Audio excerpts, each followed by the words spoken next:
Hey everybody, and welcome to Autumn Lee at Home. If you're new, I am Autumn Lee. Today we are going to do something called Don't Shop, Maintain. And what I mean by that is instead of taking a day that we go out and typically have time to go shopping or window shopping or out with friends, we are going to stay home and maintain or take care of what we already have.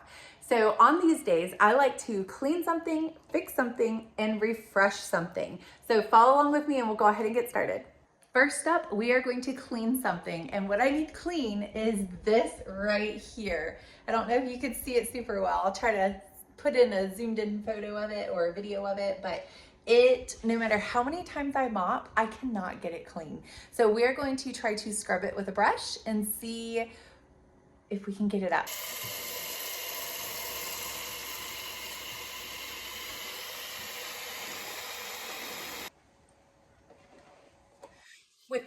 With Thanksgiving around the corner, I really want to try to focus on things I wouldn't typically clean.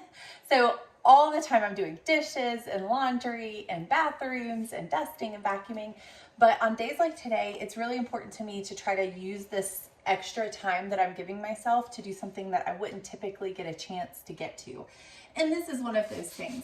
When you have dogs, no matter how much you scrub, it can be on windows, it can be on floors, it doesn't matter what it is. If their little noses get to it, it leaves this residue that sometimes can be really hard to get off. And I've scrubbed this a couple of times with different things, but I never actually took the time to get down on my hands and knees and actually scrub it with a brush.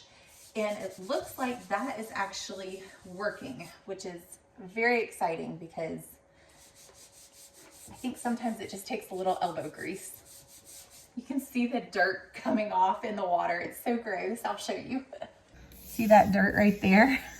That was all gunk from my little puppy's nose.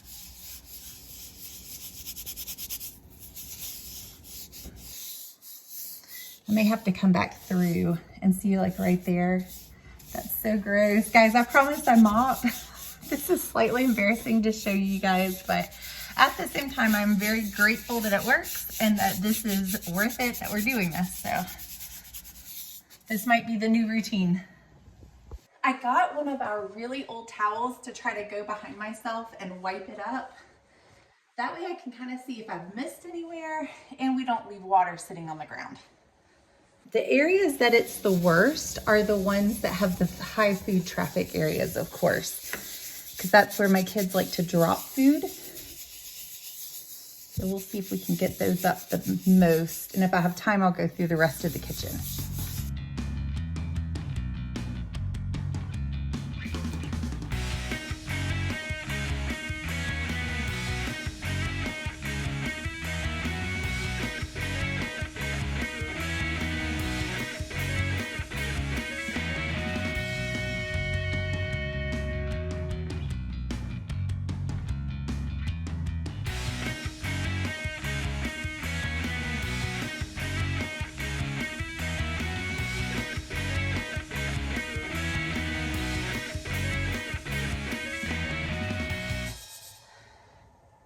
As you know, if you live in a house with 4 kids, so 6 people plus a dog, you have a lot of wear and tear. So I think eventually I am going to need to repaint our molding or footboards. Is that what they're called? I will need to repaint those pretty soon as well, just because they're definitely looking beat up from all the wear and tear from living here. So we will put that on the to-do list, and hopefully we can get that done on another Don't Shop, Maintain day. My floors are good. We finished it, we cleaned them, and I have to say this is very embarrassing at how dirty my floors were. Look how gross. But you know what? That means that we did a good job. That means we got the task done that we needed to get done. And now I know that what works in the future. So pine sol, warm water, elbow grease. Ultimately, that's what it is. You can't cut corners with little puppy noses. So we got that cleaned up. My floors are looking nice and sparkly for Thanksgiving. Next, we are going to fix something. I wanted y'all to get to see how gross the water became. It was nice and clear and soapy before. Look how yellow and brown it is now. So again, glad that we got this done. Glad it was successful. Now you can see that along the dishwasher is much better. All along here, especially along here, that was the roughest spot, and it looks so much better. And then again, along here, along the refrigerator, looks 1,000 times better. So it was successful. Our next thing is to fix something. So I have some clothes here that I am going to fix. A couple of them have holes in them. And it is such an American thing just to throw something out when all you have to do is a simple fix. And I have found that I save a lot of money by taking the time to actually fix the items rather than going to buy new items. When these are perfectly good, there's nothing wrong with them other than a small hole. I'm going to show you guys an easy loop and an easy stitch that you can use to fix these. I am no seamstress. I know plenty of you out there are. If you have better ideas of ways to fix holes or better styles of sewing, definitely put it down in the comments below, because I would love to learn from you as well. All I know is that this is a simple way that I can fix my kids' clothes, their costumes, their stuffed animals, pillows, things like that that are completely fine, but just need a little fixing. So we're gonna go ahead and get started. I know my daughter's pants right here ended up having a hole in the middle of them, like many clothes do. That is very common in our household. There's a hole right here in the center. So I'm gonna go ahead and find some black string. I was gifted this box by my mom when I was in like middle school. It holds a bunch of different colors of thread in it, as well as very simple needles. If you are interested in doing something like this, I would highly recommend. This is literally all I've ever used. I don't have a sewing machine, although I would love to learn one day. That is just not in the cards right now. There's barely enough time to clean the house. So as again, many of you I'm sure understand, but I would love to learn one day. However, this right here has simple sewing stuff in it that is nothing fancy. You can kind of see there on the inside, I have scissors, different color thread. I don't know how well you can see it. There you go. As well as needles right here. Nothing fancy at all. And again, if you are a seamstress or you sew frequently, put down in the comments any tips and tricks that you have for us. We would love to have them. That way we can use it to fix other clothing that may need fixing. The hole on these is in the black area. So I'm gonna see, I think I ran out of black, but even if I find a color that is very similar and close, I don't think anybody would actually notice. Actually, a little bit of black left, so we're going to use up the black today. Let me bring you guys in closer so that you can see a little bit better what I'm doing. This looks to be maybe a little bit more gray rather than black, but I will take it because again, I think I used up my black. Let's start green.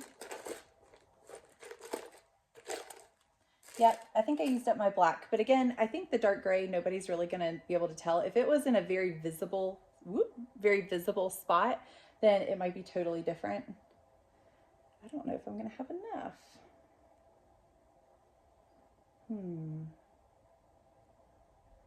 We can try it. If not, then I may have to try a different one. So what I do is I take normally I like to do like an arm length just so I know I have enough, but I don't know how well you're gonna be able to see this. I take the string and right here it's single. I don't have it at all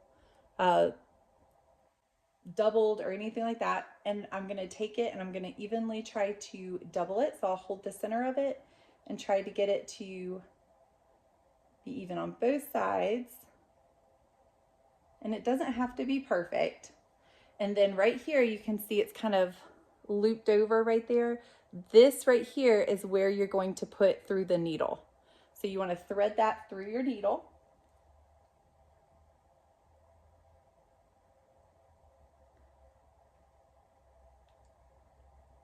And sometimes it can be kind of tricky. I like to try to wet mine at the tip because that way it kind of helps it go in a little bit easier.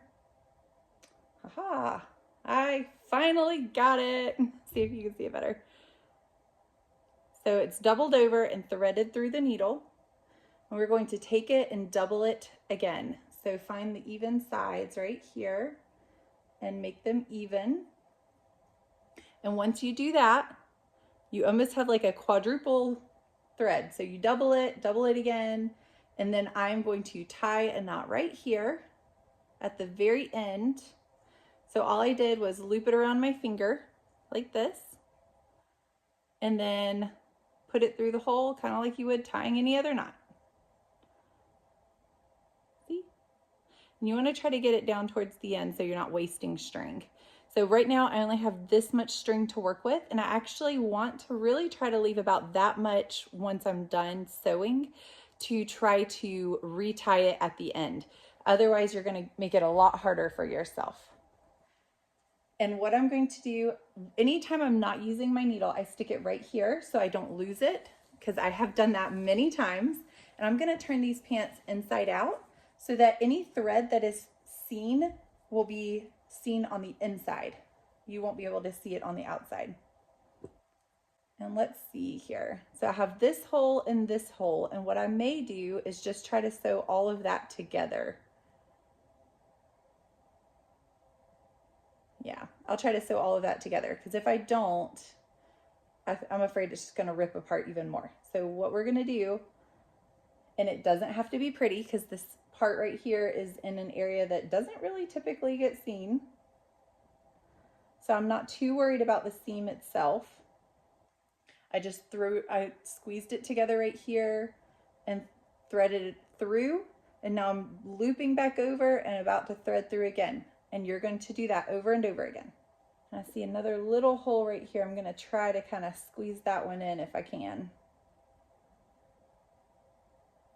See this one right there? I want to try to get that one covered as well.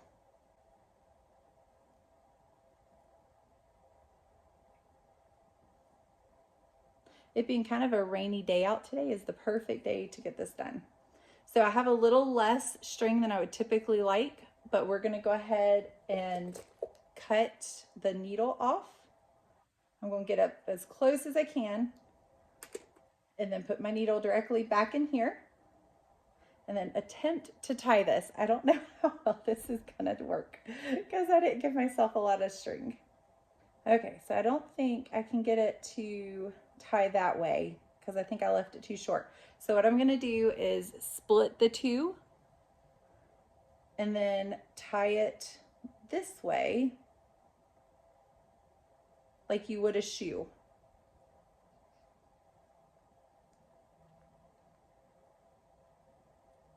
There we go. And I'm going to double knot it to make sure it stays. Now I'm just going to leave those threads for now just to make sure that I got it done. So we're just turning it right side in to assess our job and see how we did. Yep.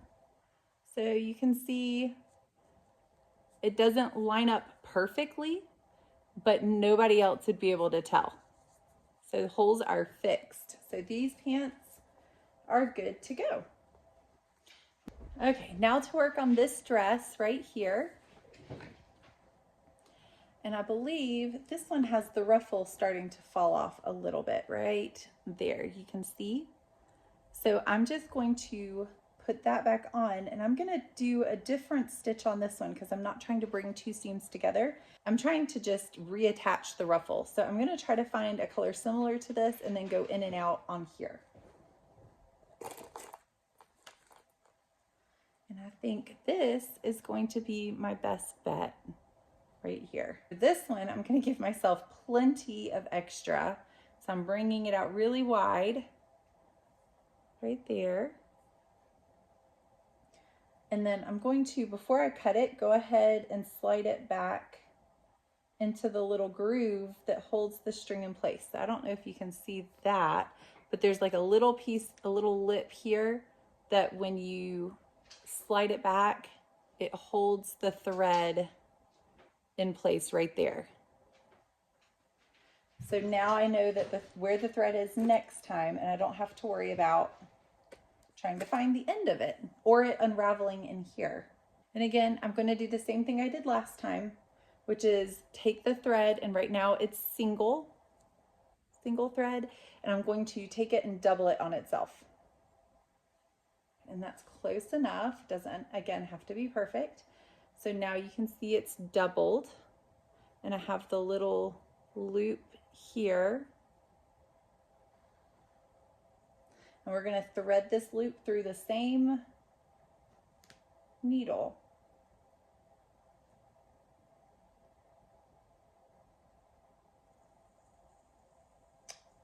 Look, I think I got it on the first try. Got it on the first try, and that never happens. All right, so now I'm going to take this and I'm going to double it again and pull it all the way down until it's about even with the bottom. And see how much we have so much more to work with, and that's double threaded right there. And I'm going to again take the end down here and put a knot in it so it doesn't undo on itself. We got that knot right there. And now we have a lot more thread to work with, which is what I like.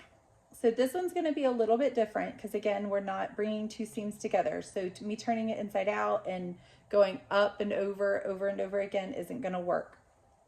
So what I'm going to do is, here's the back side of it, and you just kind of have to do your best to feel around for the right place. And you can kind of see where the seam came undone back here. So I'm going to start there, and then I want to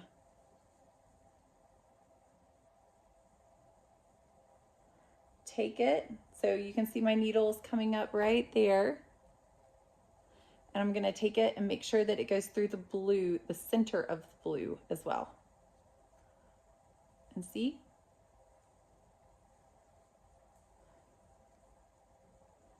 And bring it till it's kind of taut. You don't want to yank it too hard, but bring it all the way through. And then I'm going to go right back down right beside it, so you can see where it comes out right there. I'm going to go down right in front of it, pretty close to it, but not too close to where you're accidentally going down back through the same hole.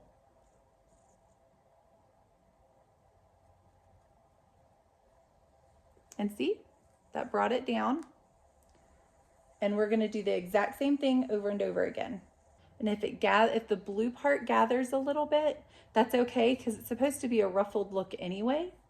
So thankfully that's in our favor, so we don't have to stress about having a beautiful seam. All right, let's see if we missed any spots. Nope. Look, I think we're finished. See how it's all gathered right there now? There's a little piece of rubber that goes along the seam, the back of this ruffle, but it does for all of the ruffle, not just right here. But thankfully, I think we did a good job of gathering it up. You can see the other side too. We did good. So we have plenty to work with, which is what I like. I know, it makes it a lot easier to thread it and knot it up at the end.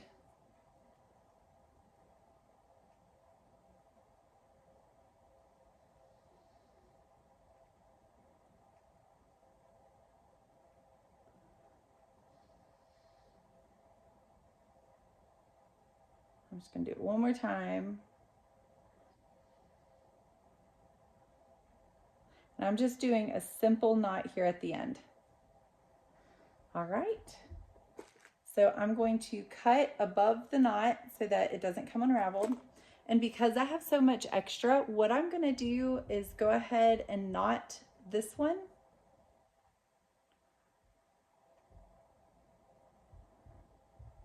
Like this.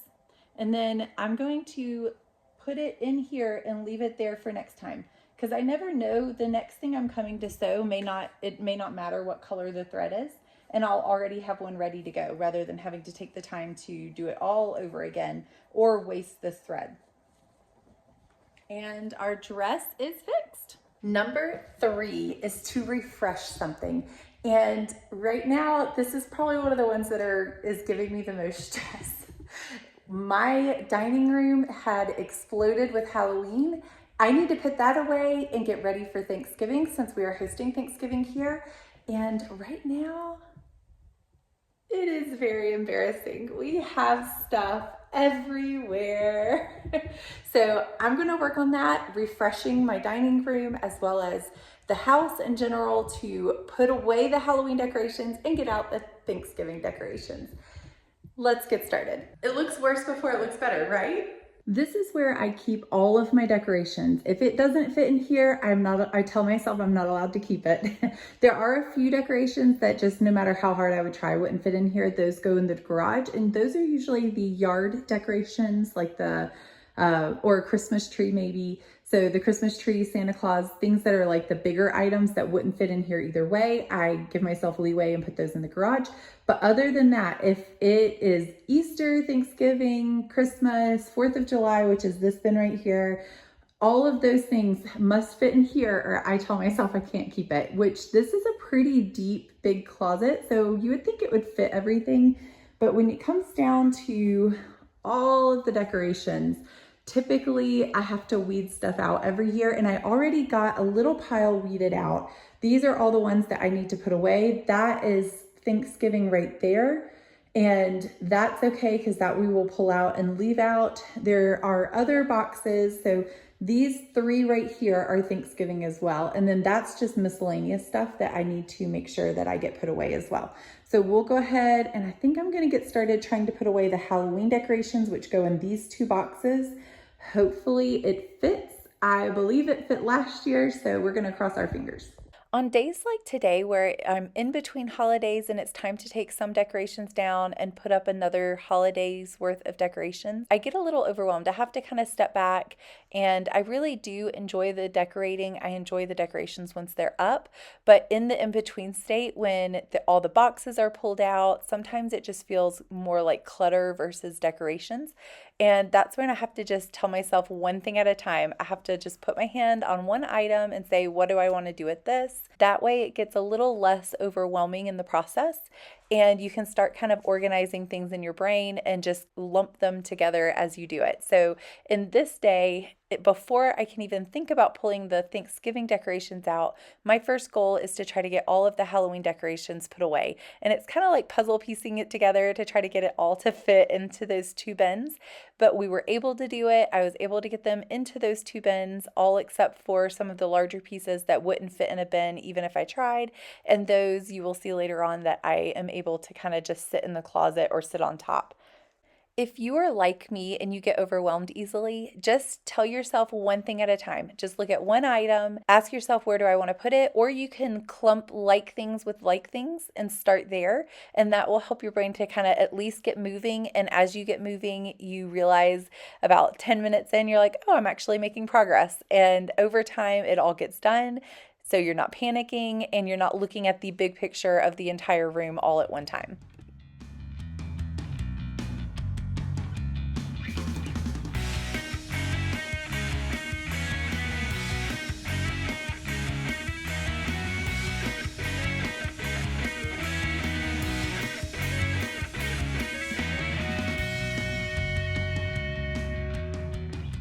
These are 2 of my favorite decorations. This one is broken, but I can't bring myself to get rid of them because I think they're so cute. And I can't blame any of my kids for that because I think I was the one that actually broke it. So we are going to put these, I think, in the kitchen in here and see. I may have to adjust some things around just after I kind of get an idea. Once I put the boxes away, it helps me to see better placement of everything. But right now, this is what I have so far. For the most part, I have all of the Halloween decorations put away except for this little pile right here, which will sit on top of the boxes. And I have a good start on my Thanksgiving decorations. I do still have quite a bit of mess over here, but I just finished pulling all of the Thanksgiving decorations out. So now it's time to just clean all of this, put it away, and then I will hopefully have a clean dining room again with it being decorated for Thanksgiving. I am gonna maybe move some stuff around once the boxes are put away because it helps me see a little bit better placement of things and where things look a little bit better. But for now, I'm going to go ahead and stop. It's time for me to go get my kids from school, and then I will finish this up later this evening probably. But I do want to say thank you so much for taking the time out of your day to join me today. I hope that you enjoyed this and you are inspired to not shop but maintain, and you utilize it in your house. It helps you save money, it gets things done, it allots time for you to do the projects that you've been wanting to do but maybe didn't get a chance to do. But please like, subscribe, and share down below, and I hope to see you guys next time.